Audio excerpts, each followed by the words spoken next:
বান্ধবী বারবার বলছিলাম আমার লাইনে আয়, তুই তো হানিয়া আমিরের থেকেও সুন্দরী, আমার লাইনে ক্যারিয়ার আছে টাকা আর টাকা, আমি মুটকি হয়ে ওয়ার্ল্ড র্যাঙ্কিং এ 6 এ আছি। আমি তো বললাম তখন আমার আবেগ কাজ করছে, বিবেক কাজ করে নাই। যদি বিবেক কাজ করতো তাইলে কি আমি এই বাবা ব্যবসায়ীকে বিয়ে করে আমি কট খাইয়া। আপার না হয় আবেগ কাজ করছে, বিবেক কাজ করে নাই, কিন্তু তুই কুত্তা মারা চেহারা লয়ে কেমনে কি করলি? আর কতবার কমু, ছোট মরিচে ঝাল বেশি, আমার শরীরে কারেন্ট বেশি, আমার দিয়ে টিউব লাইট, গাড়ির হেডলাইট, বাথরুমের লাইট সব জ্বালাইতে পারবেন। ভাবতেছেন আমার ক্যারিয়ার শেষ? আমি জেলখানাতেও ব্যাটারি চার্জের ব্যবস্থা করবো, কারণ আমি একটা 12 ভাতারি।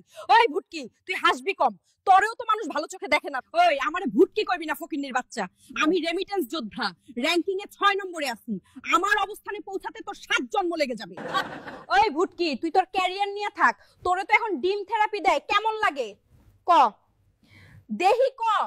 আমি ভেবেছিলাম তোমাকে সাহায্য করব, কিন্তু আর না, আমার মাউন্ট এভারেস্ট নেওয়ার ক্ষমতা আছে, আর এই ডিম থেরাপি আমার জন্য শুধু বিলাসিতা। ভিডিওটা ভালো লাগলে সবাই লাইক, কমেন্ট, শেয়ার করে তোমার বন্ধুদের মেনশন করে দাও। আর পার্ট 2 কে কে চাও কমেন্টে জানাও।